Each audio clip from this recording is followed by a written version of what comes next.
फिर से एक बार, अब इसके बाद रिप्ले नहीं करेंगे, फिर बोलते रह जाना। हम क्या बोले? भूगोल का परिचय, भूगोल का परिचय। तो बोले भूगोल जो शब्द है, भूगोल जो शब्द है इसका अंग्रेजी में क्या करते हैं? ज्योग्राफी।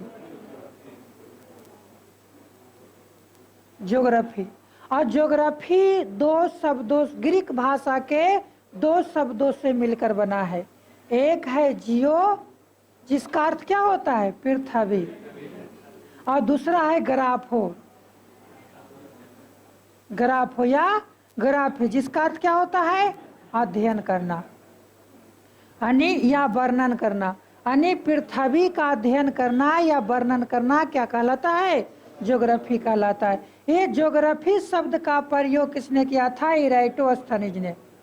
इराटोस्थनीज ने, इराटोस्थनीज ने। और इन्होंने ही ज्योग्राफी को एक अलग विषय के रूप में पहली बार स्थापित किया था। इस कारण से इन्हें पिता कहा जाता है। किसका पिता? भूगोल या ज्योग्राफी का पिता कहा जाता है। दूसरे व्यक्ति की बात किए थे हिकैटियस।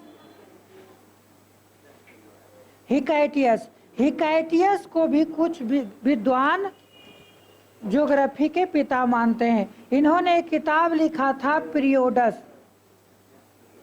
पीरियोडस नामक किताब लिखा था। और इस पीरियोडस नामक किताब में पृथ्वी के संपूर्ण अध्ययन के बारे में वर्णन किया गया। यानी क्या है? पृथ्वी का अध्ययन है। क्या है? पृथ्वी का अध्ययन है। तीसरे नाम हम जो लिए थे, Alexander von Humboldt. Alexander von Humboldt, इन्हें आधुनिक भूगोल का जनक कहा जाता है। आधुनिक भूगोल का जनक कहा जाता है। क्वेश्चन आएगा, अलेक्जेंडर वॉन हम्बोल्ट को क्या कहा जाता है? आधुनिक भूगोल का जनक। अब देखो तीसरी चौथी जो हमने नाम लिए थे, क्या लिए थे? Friedrich Ratzel. Friedrich Ratzel. ये फ्रेडरिक रेटजेल को मानव भूगोल का जनक कहा जाता है। फ्रेडरिक रेटजेल को मानव भूगोल का जनक कहा जाता है। हम सब बताएंगे, टेंशन तुम काहे ले रहा है जी? एगो नहीं, कितना बतावे? कम से कम तो 50-60 गो है। लेकिन जो तुम्हारे लायक है, समझदार, वो जो एग्जाम में हमेशा क्वेश्चन आते रहते हैं। अब मान ली जाए कि हम 100 गो लिखा दिए और एक को नहीं याद है, तो फायदा कुछ नहीं, 0/लूल। तो जितना हम दे रहे हैं उसकी नाम भी आगे आएगा। जब वो उसकी चीजों को बताएंगे तो उसका भी नाम आएगा।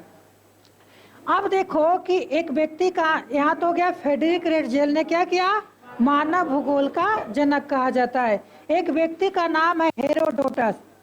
Herodotus, Herodotus. हालांकि इन्हें इतिहास का पिता कहा जाता है, लेकिन इन्हें ऐतिहासिक भूगोल का भी पिता कहा जाता है। ऐतिहासिक भूगोल का भी पिता कहा जाता है। इन्होंने किताब लिखा था हिस्टोरिका। कौन सा किताब लिखा था? हिस्टोरिका नामक किताब लिखा था। किसने? हेरोडोटस। अतः इन्हें ऐतिहासिक भूगोल का पिता कहा जाता है। ध्यान देना है कि भूगोल के पिता कौन है? इराटोस्थनीज। पहली बार ज्योग्राफी शब्द का प्रयोग किसने किया था? इराटोस्थनीज। पीरियोडस नामक किताब किसने लिखा? हिकैटियस। आधुनिक भूगोल के जनक कौन है? Alexander von Humboldt. मानव भूगोल के जनक कौन है? Friedrich Ratzel. और ऐतिहासिक भूगोल के जनक कौन है? हेरोडोटस। इतना सारा नाम। इसके अलावा एक नाम है जिसको बोलते हैं एनेक्जीमेंडर। एनेक्जीमेंडर। इन्होंने पहली बार विश्व का मानचित्र बनाया। क्या बनाया? विश्व का मानचित्र बनाया। इस कारण से इसे मानचित्र विज्ञान के जनक कहा जाता है। जब एनेक्जीमेंडर ने विश्व का मानचित्र बनाया तो आपको क्या हुआ कि ज्योग्राफी पढ़ने में समझने में आसानी हो गई।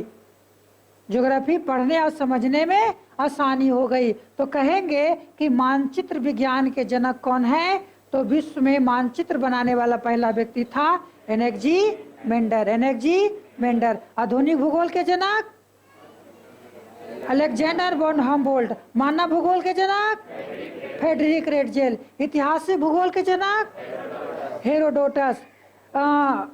ज्योग्राफी शब्द का प्रयोग इराटोस्थनीज। एक और व्यक्ति को कौन पिता कहते हैं?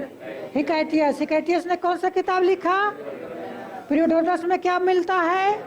पृथ्वी के बारे में वर्णन मिलता है। ये तो हो गया सामान्य परिचय। अब देखते हैं